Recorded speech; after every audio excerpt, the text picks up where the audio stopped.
We ready to go, Sam? All right.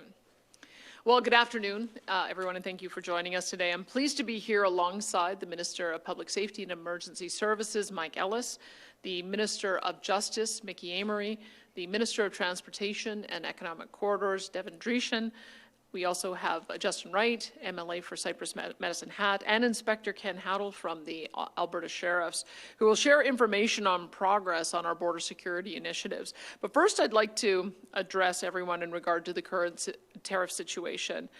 My fellow Albertans, sadly, the United States President Donald Trump has decided to place a 25% tariff on all Canadian goods sold to the United States, with the exception of energy products, which will be tariffed at 10%. These tariffs are unjustified and a clear breach of the North American Free Trade Agreement, or CUSMA, that was signed by President Trump during his first term. This economic attack on our country, combined with Mr. Trump's continued talk of using economic force to facilitate the annexation of our country, has broken trust between our two nations in a profound way. It is a betrayal of a deep and abiding friendship. Albertans have bonds of family and friendship and business with Americans that span well over 100 years of shared history. We have always appreciated and shared the American ideals of entrepreneurship and free markets and civil liberties. Albertans, like so many Americans, also feel a strong sense of identity and are fiercely independent, as our fellow Canadians are well aware. But let there be no mistake, as independent as we are, Albertans are strong and loyal Canadians. Thousands of Albertans have lost their lives fighting alongside our fellow Canadians to secure and protect our freedoms and our country. And we will not cast those freedoms and loyalties aside in response to the threat of economic pressure from a foreign government, even an historically friendly one. Albertans will decide our own destiny, free of coercion from any government. So today I'm announcing the following measures in response to the actions of the U.S. President. First, I've directed my cabinet to alter our procurement practices to ensure the government of Alberta, along with our agencies, school boards, crown corporations, and all Alberta municipalities, purchase all needed goods and services from Alberta companies, from Canadian companies, and from countries with which Canada has a free trade agreement that is being honored. Second, no further purchases of U.S. alcohol or new VLTs will be permitted through the AGLC until further notice. We'll just have to drink a bit more BC wine and Alberta craft beer and spirits, and that's just fine with us. Third, I'm directing my government to assist our grocers and other retailers with labeling all Canadian products in our stores and ask them to voluntarily purchase their stock from vendors in Alberta, Canada, or countries that we share free trade agreements with that are being honored. Our government will also augment these efforts with a substantial advertising campaign to assist Albertans to more easily access information about where various products on store shelves are from. I understand as well that there's at least 4 apps that have been created in recent weeks and months that can assist Albertans in doing this. And fourth, my government will enter into free trade and labour mobility agreements with every province that is willing to do so. The goal is to have no exceptions, just free trade and free movement of Canadian workers right across our province. I also want to point out that Canada has a secret weapon in this trade conflict with the United States, a trump card, so to speak. And it is located directly under our feet, and it is called Alberta Energy. You see, Alberta happens to have one of the largest deposits of oil and natural gas on the planet. It is significantly larger and far more accessible than the quickly declining oil and gas reserves located in the United States. Whether the U.S. president wishes to admit it or not, the United States not only needs our oil and gas today, they are also going to need it more and more with each passing year once they notice their declining domestic reserves and production are wholly insufficient to keep up with the energy demands of U.S. consumers and industry, let alone having anything left over to export as they do today. We in Alberta would love to increase the amount of oil and gas we send to our southern neighbours, to help solve that problem for them. Currently, they buy about $100 billion a year of highly discounted oil from Alberta, which tens of thousands of U.S. workers and refineries then upgrade into $300 billion worth of value to sell around the world. We have made a lot of Americans very wealthy. It's in both of our countries' best interests to double the amount of Canadian crude moving south. It means more Canadian jobs, and even more American jobs. It means lower fuel prices for consumers and more U.S. and Canadian influence all around the world. In fact, we've been approached with several new pipeline proposals to take more Alberta oil and natural gas to the United States, given the U.S. President's stated goal of U.S. energy dominance. Stated simply, the U.S. cannot be anything approaching energy dominant without Canada supplying a portion of the oil and gas. It is just a fact. The Alberta government wants to facilitate and to partner with U.S. companies and even the U.S. government to achieve their energy goals. We really would. It is the ultimate win-win scenario for both of our countries as well as our citizens. But how can Alberta actively partner to expand pipeline access to the United States when its president just slapped a 10% tariff on our energy products and is devastating the other industries in our province and our country with a 25% tariff, in violation of an agreement that that same president signed in his first term in office? And the answer to that is we can't, and we won't. So until our U.S. friends come back to reality, we will focus on efforts and financial means to export one of the largest oil and gas deposits in the world elsewhere. We will look to our own nation's west and east and north coasts. We will partner with industry, provinces, First Nations, and the federal government to build multiple oil and gas pipelines to all of our coasts for the purpose of dramatically increasing Canadian energy sold to Asia and to Europe. And as soon as the U.S. government is prepared to respect our country and to treat us as allies and partners again, we will welcome the opportunity to partner with them to achieve North American energy dominance. Of course, for this strategy to work in Alberta, we will need to see a significant attitude adjustment from many of our fellow Canadian political leaders with respect to the importance of unlocking and exporting Canadian energy around the world. But I'm confident that Canadians want exactly that right now, and that they will elect politicians who share that view, regardless of who they may have supported previously. Alberta is counting on it. No nation on earth has more resource wealth per person than Canada. We have the potential to be an energy and economic juggernaut, able to punch well above our weight class in virtually anything, from energy to manufacturing to technology to military defense. As Canadians, if we're going to survive this dispute with our neighbours in the short term and win in the long term, we must commit to this strategy. No more excuses. It's time to start building pipe, developing resources, and constructing new ports on every coast without further delay. And as for existing oil and gas sent to the United States, Alberta does not and will not support cutting off or taxing Canadian companies on existing energy exports to the United States, and that's for two key reasons. First, doing so will hurt Canadians far worse than Americans should the U.S. retaliate in kind, which they will. The United States retaliation would most especially hurt those in Ontario and Quebec, which still rely on importing fuel from the United States, largely due to the cancellation of the Energy East pipeline project. If we had Energy East, then cutting off or taxing Alberta crude without Energy East, cutting off or taxing Alberta crude going south is utterly self-defeating. But also importantly, U.S. polls are showing that the Trump tariffs, especially against Canada, are not at all popular with the American public, certainly not popular with the stock market. And that unpopularity is growing and will continue to grow daily as these self-destructive tariffs drive up the cost of food and fuel and housing and almost everything else for American consumers.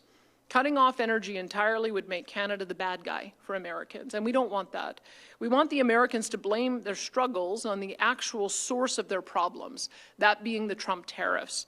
So instead, every Canadian leader should be engaging with the American people, their governors, and members of Congress to use their power and their influence to reverse the tariffs. To that end, I'll be traveling to Houston next week to continue that push. After all, the friendship and bonds between the United States and Canada are far deeper and more lasting than any one person or government. And as upset as we are, our quarrel should never be with the American people. They are our friends and family. Now, finally, my fellow Albertans, I'm not going to sugarcoat things. The road ahead is very bumpy. If these tariffs continue for months or longer, there will be significant job losses. There will be higher inflation and lost opportunity. And there will be large budget deficits as our government seeks to cushion the blow for Albertans while ensuring that we continue to provide the public services and infrastructure that you and your families rely on. But let me also say that there is not a shred of doubt in my mind that we will prevail. We are a strong and free people. We stick together and we help one another when the going gets tough. We are relentlessly innovative and we find ways to overcome virtually any challenge placed before us. We always find a way, and we will do so again. And oddly enough, this crisis may ultimately result in our province and our country becoming more unified, more prosperous, and more powerful than ever before. Make Alberta and Canada remain forever strong and free. And thank you for that. And now I'd like to turn things over to Minister Mike Ellis for an update on our interdiction patrol teams. Thanks, Premier. Well, thanks, Premier. Certainly a pleasure to be alongside Premier Danielle Smith, Minister Amory, Minister Dreeshen, MLA Wright, right here in Medicine Hat. I also want to thank Inspector Ken Howdle with the Alberta Sheriffs for joining us here today. After announcing Alberta's swift action to strengthen security along the southern border at the end of last year, I'm pleased to report that we are delivering on that commitment. In the short time since Alberta's government has deployed considerable resources to get boots on the ground as quickly as possible, I'm very proud to announce that today the new Alberta's Sheriff's Interdiction Patrol Team is playing a very key role in our ongoing efforts to stop drugs, gun smuggling, human trafficking, and other illegal border crossing activities. Currently, we have 20 members that have been assigned to the IPT patrol between entry points along Alberta's side of the border, with the remaining 31 to be fully deployed in the coming months. They're already making a very significant difference and an impact on crime that is traveling in both directions. I can assure you that our portion of the border in Canada is secure, as they continue to focus on known hotspots of illegal activity and keeping a watchful eye over anything suspicious. Most of these sheriffs are also trained to conduct commercial vehicle inspections, allowing us to bolster operations at vehicle inspection stations as well as other area highways. Commercial vehicles are commonly used to smuggle these drugs and illegal weapons and, unfortunately, people. Our increased presence at the inspection station sends a very clear message that cross-border crime will be promptly identified and disrupted. I've said this many times before. Alberta is not and will never be a haven for criminal activity, and the IPT team is helping to ensure this remains so. In short, it's in short time since the IPT was announced, we've made significant progress. The staff secure state-of-the-art equipment, as well as the IPT, which is already making a tangible impact at the border. Hiring for the team remains ongoing. As I've said, we're on track to fill these remaining vacant positions in the coming months. And later this month, we're going to see 14 new members assigned to the patrol the border. We also continue to work with the RCMP as well as the Canadian Border Services, again, to secure our border. We'll continue to source and deploy the technology and resources needed to ensure the IPT can operate effectively. And of course, procurement, as the Premier mentioned, is underway for additional tools and equipment, including drones, night vision technology, and patrol dogs. And we'll be focusing on Canadian suppliers, or essentially not American suppliers when it comes to these procurement processes.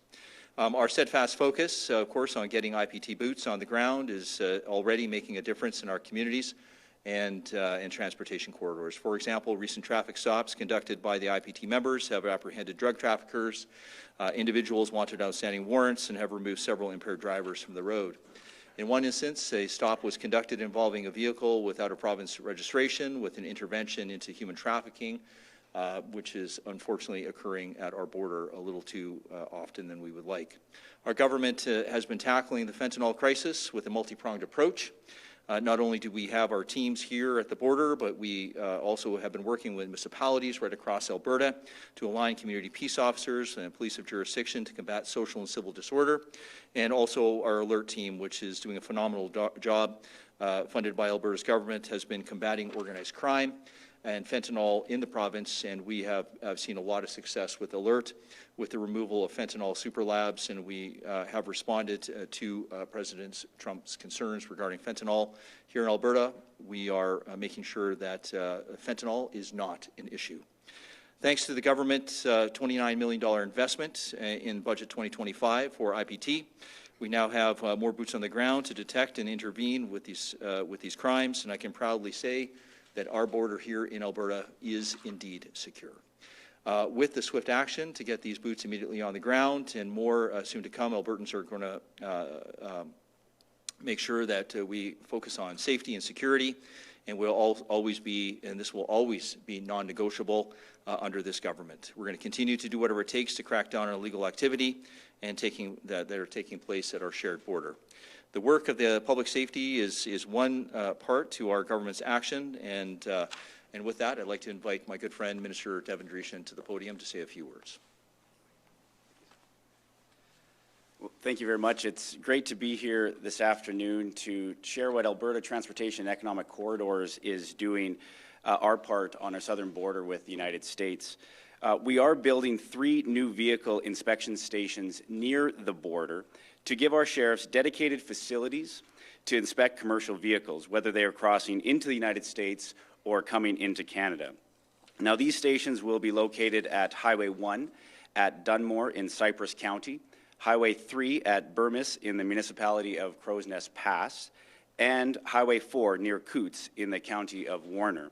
And we've dedicated $15 million over the next 2 years in Budget 25 for these improvements. Now, these stations will include enhanced lanes for vehicle inspection and new buildings for year-round inspections.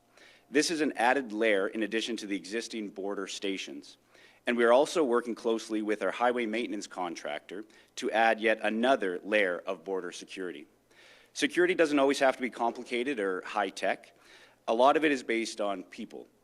And sometimes all that is needed are an extra set of eyes. And that's why Volker Steven, our provincial maintenance contractor along the border, will be training their operators to be on the lookout for irregular activities near the border during their highway maintenance work.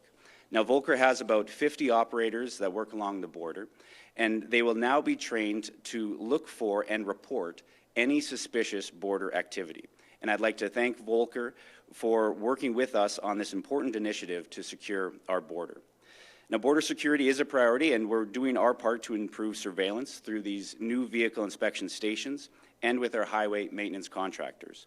Both of these efforts will support Alberta's interdiction patrol team, and we look forward to doing our part in boosting law enforcement as we work to secure Alberta's international border from illegal entry, drugs, and guns. Thank you very much, and right now I'd like to invite Alberta's Justice Minister Mickey Amery to the podium. Thank you. Well, thank you, Minister Dreeshen. It's certainly a pleasure to be here to join Premier Smith, Minister Ellis, Minister Dreeshen, Justin Wright, for today's update on how Alberta's border security plan is curbing illegal activities at the Alberta-U.S. border.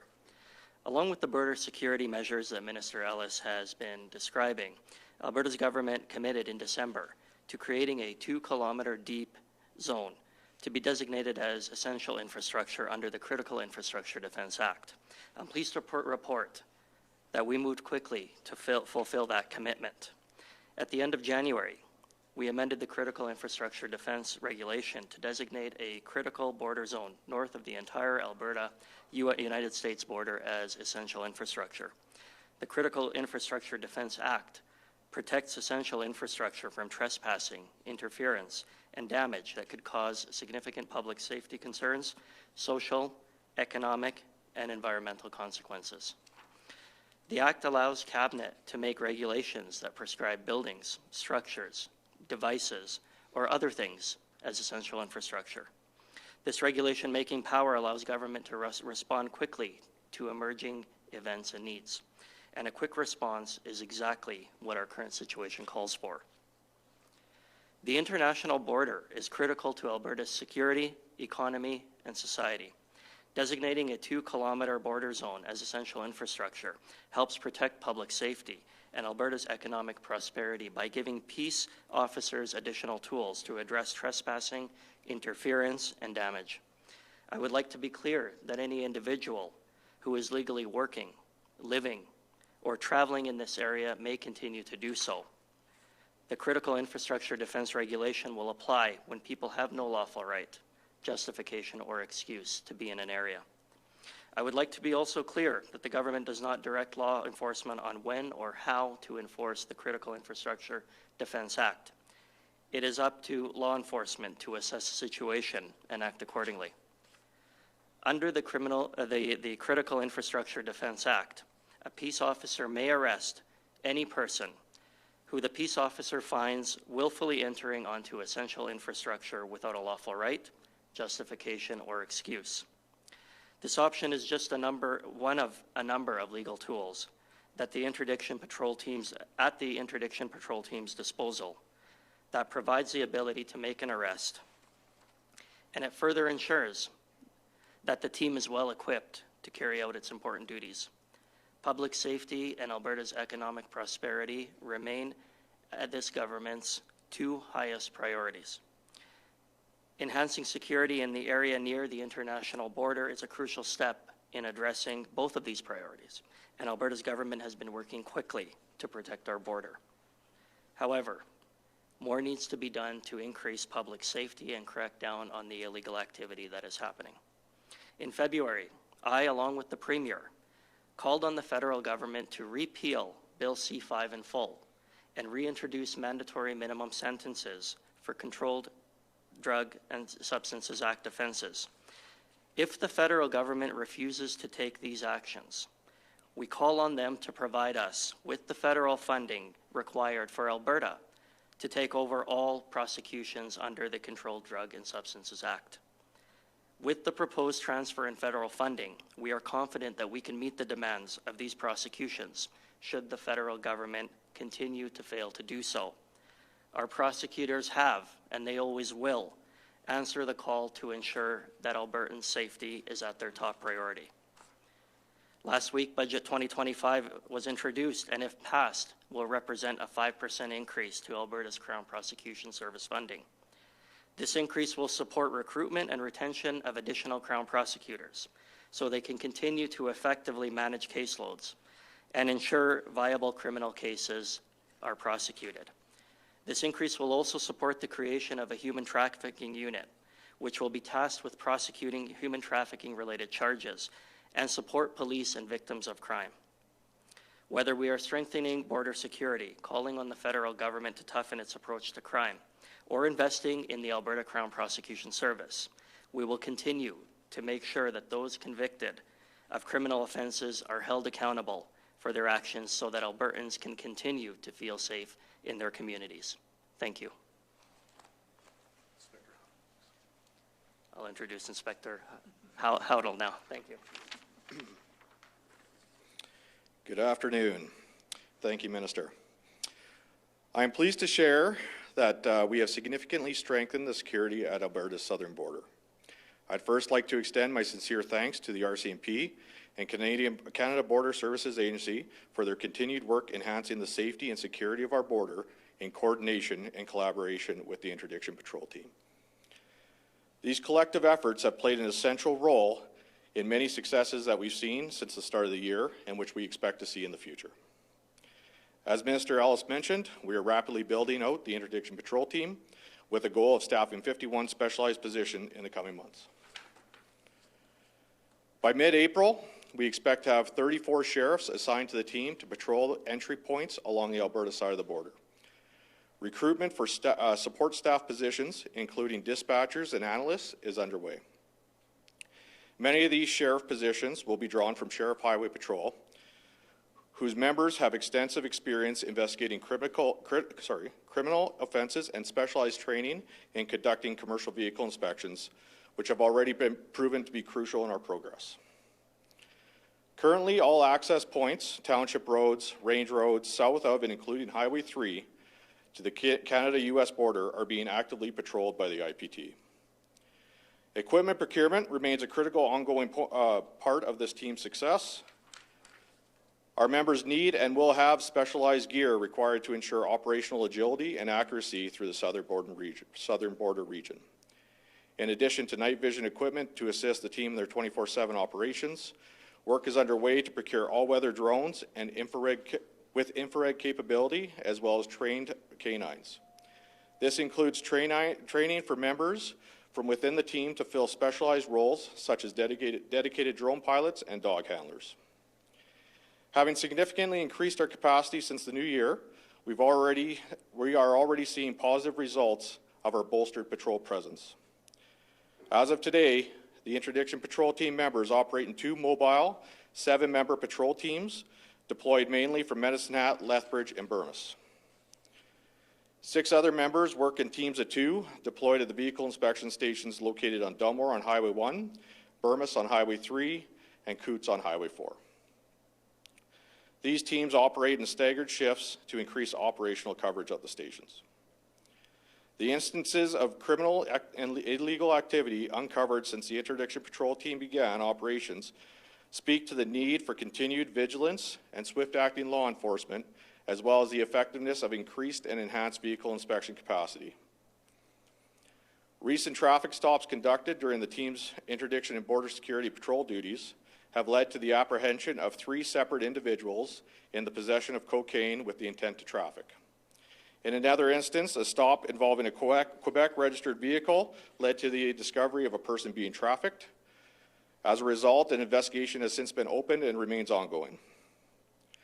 So far, traffic stops have taken 34 impaired drivers off our highways and roads and led to the apprehension of individuals wanted on outstanding warrants. Additionally, team members also continue to provide operational support to the RCMP and CBSA, to date having assisted with investigations related to 4 northbound vehicles that failed to stop at border entry points for inspection. These instances are clear proof that the Interdiction Patrol Team's presence in the area is playing an important role in both disrupting cross-border criminal activity and maintaining safety and order that surrounding communities depend on. The IPT reflects Alberta's steadfast commitment to combating illegal activities and ensuring security along our shared border. As implementation continues to progress, we can expect further successes as Alberta sheriffs work diligently to confront the problem of cross-border crime. Thank you. Thank you, Ministers, Premier, Inspector. Premier, if we come back to the mic, we'll start off our media Q&A now. We'll start off with questions in the room here at the mic before we move over to the phones. And I'll take the first at the mic, and just a reminder, we'll be taking 1 question and 1 follow-up. Go ahead.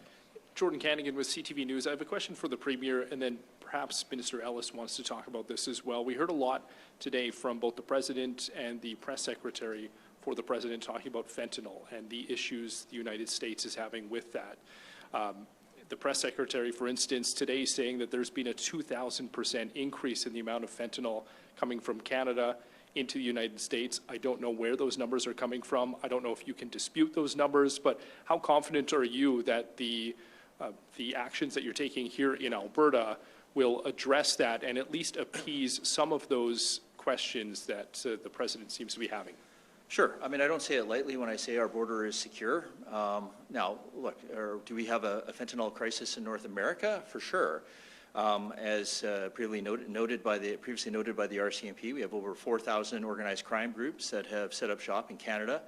We have, as confirmed by the RCMP, we have become a net exporter of fentanyl, so that is a concern. However, I can tell you that our Alberta law enforcement response teams have been working very closely with the DEA, as an example, to make sure that that border is secure and that they're stopping the flow of drugs from Canada into the United States. But remember, I've said this before a long time ago, this is a two-way street. There's a lot of drugs that are coming from the United States, especially cocaine, into Canada. There are illegal guns that are coming from the United States into Canada. And there's also the human trafficking, right, that is coming from the United States into Canada. The 4 people, I believe, that were fairly recently caught were not were not going from Canada into the United States. They were going from the United States into Canada. So I would hope that the President shares with us our concerns regarding the border. Certainly in Alberta, we are doing our part to secure the border. I would certainly ask that the President do his part to secure the border as well. And maybe if I can ask the Premier to answer that question as well. Yesterday on CNBC, you also talked about how it appeared that the President was moving away perhaps from the fentanyl issue. Today, again, it comes up. A second part of to my question is about the being against export tax and whether Canada should consider that at all. What is Alberta willing to do if the federal government does put in some type of export tax or decide to cut off energy to the U.S.? Well, an export tax would be a violation of the 1977 Pipeline Treaty. We've committed to not tax the content of energy products going down to the United States, and I would hope that the federal government would abide by Alberta's wishes not to unfairly tax our jurisdiction. I know what an export tax would mean. $150 billion worth of product taxed at 25% would generate $40 billion for Ottawa. That would then be spent on Ottawa's priorities, and I have absolutely no interest. You will notice that when Doug talked about adding a surtax, he wasn't talking about Ottawa adding an export tax that then would be collected by Ottawa to be decided where it was going to be spent by Ottawa. He's adding that tax so that he has the ability to keep those dollars in his own province to be able to defray any of the damage on his own people. So I would say it is not on. It's not been on from the beginning. And you do not demonstrate that you are a reliable supplier of energy products to our most important trading partner by acting in that kind of erratic way. So there's no circumstance under which I would support an export tax. The other question you had was? I was just wondering about, it seems to be the goalposts are moving all of the time. It's not, it's not that the goalposts are moving. It's that he has two different tariffs that he's charging. One tariff is related to border security and fentanyl. And that's what we're dealing with now with the 2510 tariffs. The other issues that are coming up in the context of trade irritants that will be needed to be discussed in the context of a renegotiated Canada-U.S. free trade agreement. Sometimes when he speaks, he intermingles those two, but there's very clearly a long list of grievances that the U.S. president has. I would put it to you that I think Alberta has done its part in matching the effort that the Americans want to see. And I was just in Coots, and I can tell you, I can affirm what Mike is saying. The issue that we're facing in Alberta at our border appears to be drugs coming up from Canada, or from the U.S. into Canada, whether it's cocaine or crystal meth. The issue of migrants seems to be exclusively people coming across from the United States into Canada. A woman in the room said that 2 or 3 times a year she sees families with suitcases. And I asked the room full of about 200 people how many people experienced the same, and almost everyone lifted their hand. So there are hundreds of people potentially who are coming across from the United States into Canada, and we are not seeing the same in reverse. So what we are asking for is some recognition that with the additional enforcements we put at the border, our interdiction teams, the sniffer dogs, the vehicle inspection, the drones, and the Black Hawk helicopters, that's a demonstration that we're doing our part. We're wanting the U.S. to match our efforts as well. And let's stamp out the scourge of fentanyl. We all want to eliminate it. But it's going to take a joint effort working collaboratively. And I think some recognition that it is a two-way street. Thanks, Jordan. We'll go to our next at the mic. Hi there, Colin Gallant with the Medicine Hat News. You had said that your government was looking through some proposals for several pipelines to the United States, and that eventually, when this is all cleared up, you'd be welcome back that relationship. What would it take in terms of guarantees from the United States that this sort of thing wouldn't just happen again, for you to move ahead on those pipeline proposals? Well, I think we need to have the same kind of tariff-free relationship on the bulk of our goods that we had prior to March the 4th. I mean, when you look at the Canada-U.S. Free Trade Agreement, there are some areas that are tariff, but it's about a 96% tariff-free relationship. And I think that there's a few things, obviously, that the American administration wants to address in future negotiations. But that's the forum to address them, not by unilaterally tearing up agreements that we thought we'd negotiated in good faith. So I gather there's been some movement today. Before I was just monitoring Twitter, which you seem to have to do every 2 hours to figure out what is happening on this issue, but it seems like the 3 major American auto manufacturers have convinced the U.S. president that they would shut down in 8 days if they didn't get some reprieve from the auto tariffs, and so it sounds to me like that has also been moved a month. So those are the kind of things that demonstrate to me that there is the ability for our allies and friends in the United States, among the elected representatives, consumer groups, as well as industry groups, to make the case about this strong relationship. We had some success already in making that case on energy resources. It's why there's a lower tariff on energy. It sounds like there's been some success on the auto sector in getting to that point as well. And I think it's up to all of us. We have to, the next big issue, of course, is going to be on food products, manufactured goods, intermediate goods. But that's what I would like to see. I think we are all working for a virtually tariff-free relationship, and I hope we can get there sooner rather than later. Okay, and just to follow up, somewhat related to interprovincial trade barriers, you said you're open to all issues, I suppose. Now, a lot of these in the past have been pretty provincial jurisdiction areas that you've held pretty tight. It's a sort of a foundation of your government to increase provincial jurisdiction. And if you're asking the federal government and other provinces to come to the table on pipelines, is there something you're willing to maybe step back or work with or move on in order to make that negotiation work?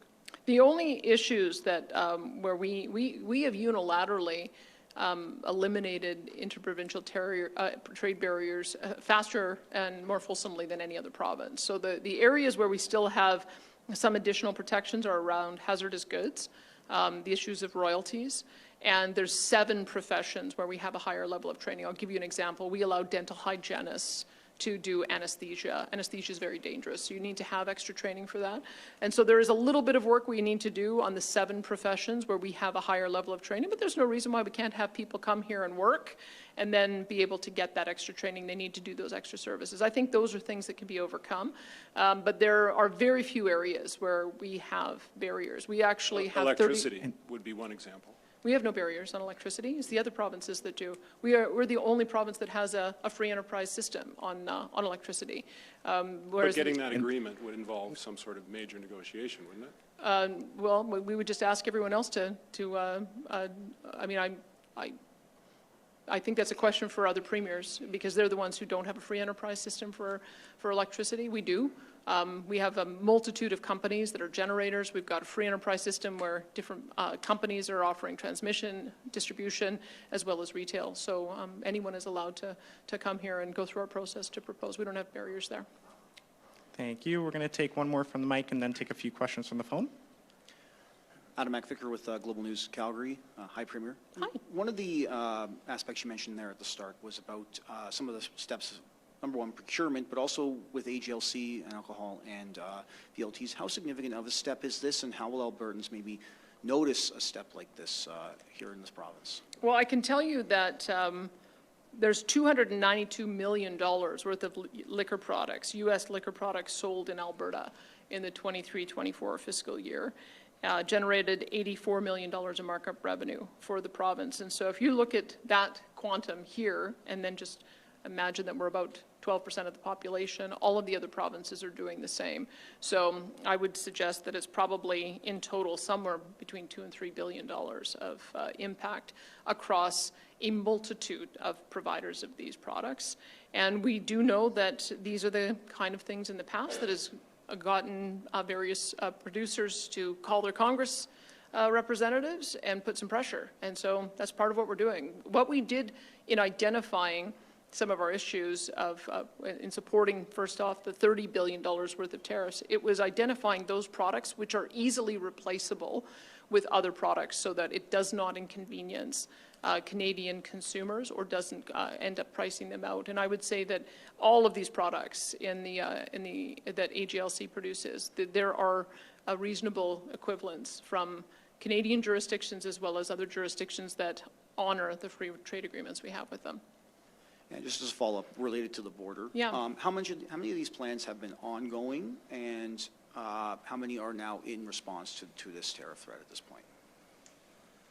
Yeah, thanks, Adam. Appreciate the question. Look, the Premier put this in my mandate letter. We had been working on this for quite some time. You know, his meaning President Trump's maybe original tweet had kind of maybe expedited the process, we'll say. But, you know, we'd been planning this for some time, which is why we were able to get these folks trained and deployed and out in probably sooner than anywhere else in Canada. Most of these officers have commercial vehicle training, interdiction training, so really it became more of a kind of an operational / union thing where we're just making sure that we're getting deployed out there. But yeah, it was not in direct response to the president. We've always had concerns regarding the border, and as one of your previous colleagues has stated, the reason why the Premier put in there is because we had concerns in Alberta that illegal drugs, illegal guns, and human trafficking was coming from the border into Alberta, and so we wanted to assist the CBSA and assist the National RCMP to try to put a stop to that. Thanks. Thank you. And we'll take some questions from the phone now. Operator, could you put through our first caller, please? The first question comes from Chris Barco of the Calgary Herald. Your line is already open. Hi, Premier. Thanks for taking my question. You said earlier that you've been approached with several new pipeline proposals to take Alberta oil and gas into the United States. What will be your approach to these projects, whether they are proposals like Keystone XL or Enbridge's current plans to increase its mainline capacity, given the fact that tariffs are in place right now? We did a joint announcement, as you probably saw, at the beginning of January with Enbridge. They have a very comprehensive package of proposals that, if all of them went ahead, would result in a significant increase in the amount of oil they're able to take to the United States. There's also South Bow, which has the previous infrastructure from the Keystone from TC Energy on the oil side. I know that they are contemplating a proposal as well. And there's a number of American partners that could potentially partner with our company. So I have a proposal that I'm readying to present to the U.S. administration at a time when these tariffs are removed, to let them know that we are supportive in working towards increasing the amount of oil going to the U.S. I think with the combination of proposals I've seen, we could potentially see an increase of 2 million barrels or more per day increase by 2030. But none of those conversations can happen while we have 25% tariffs on our food producers, on our manufacturers, on our chemical producers, on all of the other consumer group or consumables that are tariffed under the current situation. So I think there's a quid pro quo. If we want to work together as partners, then we've got to be partners, and we've got to go back to having a tariff-free relationship. Just to follow up, you've preached consistently an approach about diplomacy with the United States over the last couple of months.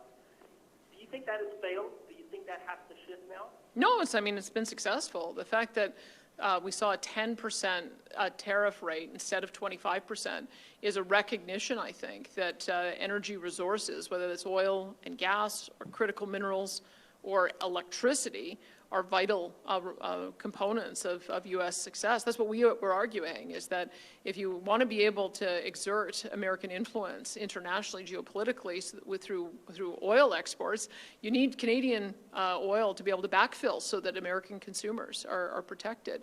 We very successfully made the case that there were a multitude of refineries that would shut down potentially with 25% tariffs, and it would certainly cause an increase in the cost of fuel. I just saw a story today that even 10% tariffs are going to increase the cost of gasoline by 30 cents a gallon in some jurisdictions. I think that message was heard loud and clear. It could have potentially been almost 3 times higher than that.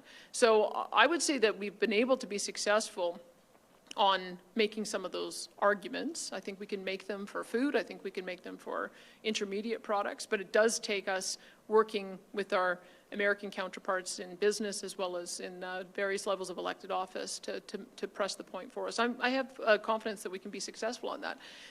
Just look at what happened today with a reprieve on auto tariffs. I think the more the stock market responds in a negative fashion, The more consumers demonstrate that they're going to be hurt, the more industry voices that speak up, I think that that's going to get us to a place where we can get to where I think we really need to be, which is renegotiating the Canada-U.S. Free Trade Agreement and dealing with some of these irritants so that both countries can get on to other issues. Thanks, Chris. And we just have time for 2 more questions. We're going to take 2 more from the phones. Operator, could you put through our next question, please? Your next question comes from Rahim Mohammed of National Post. Your line is already open. Hi, Premier. This question is for the Premier. So you and Commerce Secretary Howard Lutnick were both on CNBC yesterday. I don't know if it was back-to-back segments. I think you were a bit earlier.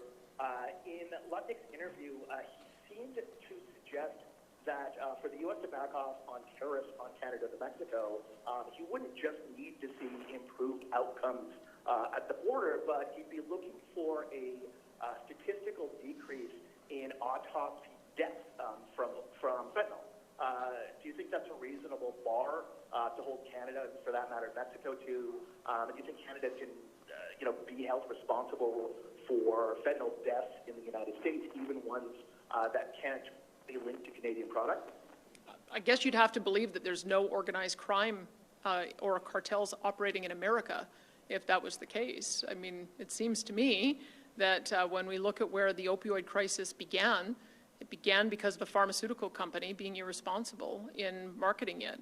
And I'm talking about Purdue Pharma, which has had a multitude of lawsuits filed against it. So I would say that a lot of this problem started in the United States, and it's morphed into being an international problem. But the Americans have to take responsibility for the fact that they are also a net exporter of cocaine, crystal meth, and they are responsible for this as well. Like I can't stop all the deaths from happening in the United States. They've got to do some of the work on that too. We can certainly decrease them, as we've demonstrated in Alberta.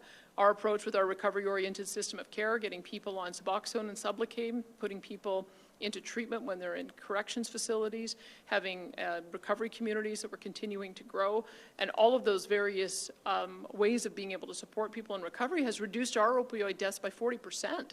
And so that's after 6 hard years of work.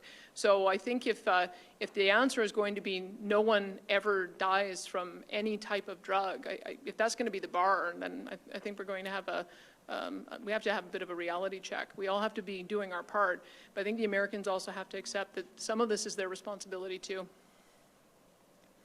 And also yesterday, Premier Doug Ford, unrelated follow-up, indicated that he's had conversations with your Saskatchewan counterpart, Scott Moe, about leveraging Saskatchewan's potash and uranium as part of a Team Canada response to tariffs.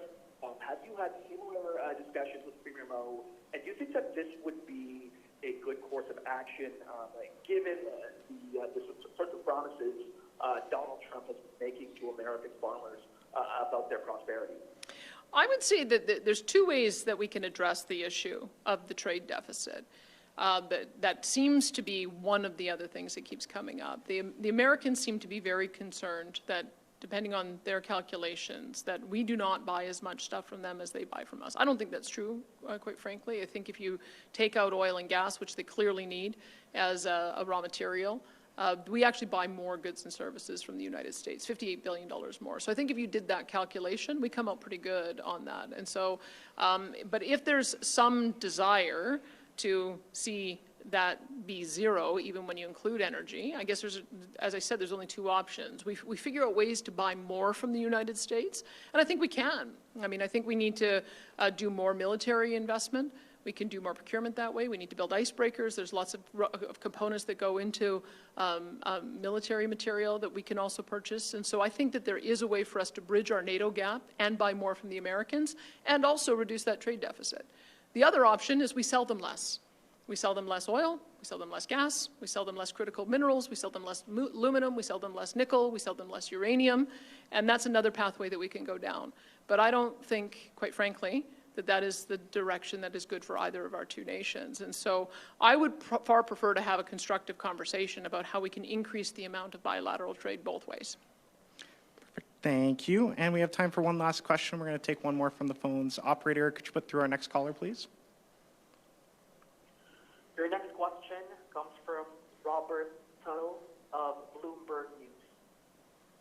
already open. Yes, hi, Premier. I just want to ask you on the issue. I know you said no to tax, export tax, no to cutting off energy, but would you contemplate at all, or would you rule out any kind of curtailment in oil exports, just a curtailment of any kind, even if this thing escalates? I don't know that that's necessary. I mean, a couple things. As I mentioned, we can always choose to sell our products to other markets. And so the Enbridge line, as a for instance, they transport 3.5 million barrels of our oil all the way to the Gulf Coast. If the Americans don't want to buy it, then we can sell it to other trading partners. We could sell it to India. We could sell it to Spain.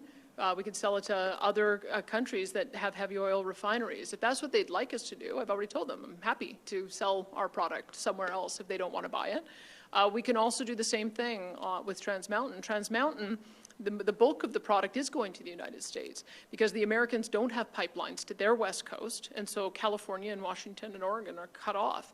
And so they're getting Canadian oil out of Trans Mountain Pipeline in order to be able to feed those refineries. If they don't want that, then I guess we could also, as I say, redirect that to other jurisdictions who do want it. If that's the conversation they want to have, then we can have that conversation.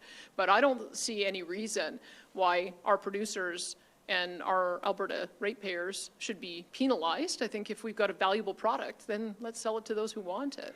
And let's try to find a way to get those to new markets. Okay, and also on the issue of, you said right now we're halting anything on pipelines into the U.S. while these tariffs go on, but you also said you want to get more oil to the coasts, north, east, west, and north. You know, what specifically can Alberta do given the regulatory challenges and the amount? I mean, there have been talk of an energy emergency, declaring something like that. I mean, and even if you did get rid of all these hurdles, nothing would be built for a number of years. I mean, what do you envision in regard to building such pipelines or getting more oil to the coast? I can tell you there's a real spirit of collaboration among the premiers, and it's a really constructive table that we've had at the Council of the Federation. We've had some pretty honest conversations about it. So I would say that we've already demonstrated that it's been a little rocky, but we did demonstrate that there was a pathway to getting Trans Mountain twinned. There was a pathway to getting Coastal GasLink built. There's several other LNG projects that are on the go that I would like to continue working with Premier David Eby on. And I just saw a new proposal for either a Northern Gateway 2.0 or a spur line coming off of the Trans Mountain Pipeline. Those are the kind of things we talk about with British Columbia. I know that Nunavut and Northwest Territories are collaborating on trying to get Grays Bay developed, and that could be an avenue for us to not only get infrastructure for rail and roads up there, but also infrastructure for pipelines. So that's a second project that we'd be looking at. I know that Ranch Pillay is very keen on trying to develop an A2A option where we could go up through the Yukon into Alaska. That's another potential for us to consider in collaboration with our Yukon friends. We've got shored up infrastructure at Churchill that Premier Wab Kinew has developed. That becomes another option potentially with economic corridors that Devin Dreeshen negotiated with Saskatchewan and Manitoba.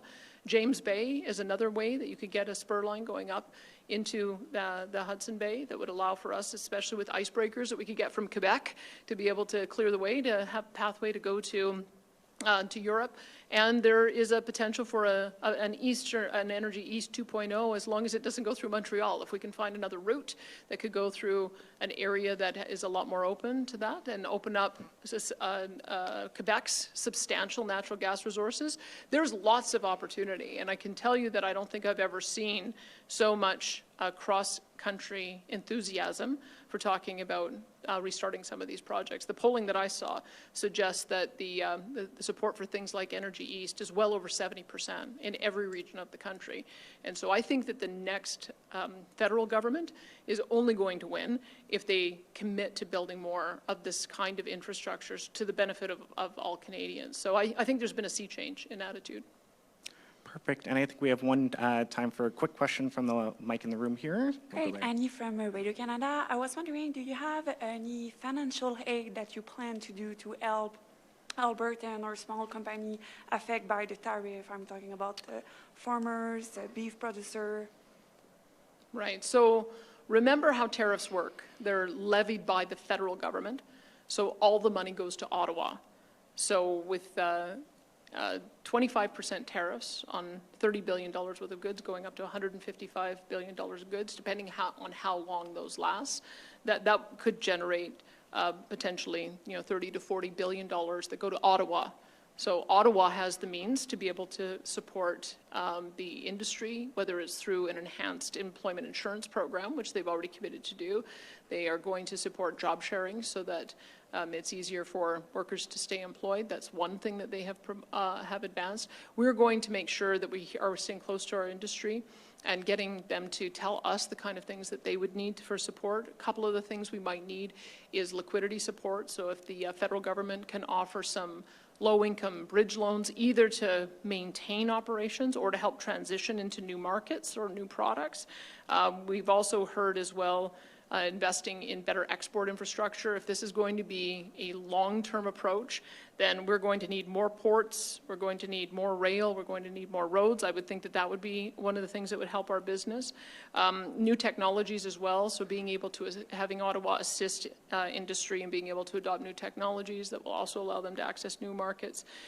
Market expansion, of course, they have mechanisms to do that through things like the Export Development Corporation and BDC, so we would hope to advocate for some programs like that. And then additional worker support if we find that we're seeing layoffs. And so I would, what we're doing is we've got a number of industry tables that are telling us feedback, and then we'll be advocating for some of those federal dollars to be able to come and support those industries. But do you plan to put some money on the table to help Alberta? We've put money on the table. We have a $5 billion deficit we're forecasting, including $1.2 billion worth of tax cuts that we're giving directly to our citizens so that they have $1,500 per family able to be able to ward off some of the tariff threats. So we've put $5 billion on the table, ready to help. Perfect. Thank you, Annie. And that's all the time we have for questions today. Thank you, everyone, for joining us. And just to the media in the room, there is an opportunity to film some B-roll at the Dunmore Vehicle Inspection Station, which we're headed to next. Again, thank you, everyone, for joining us.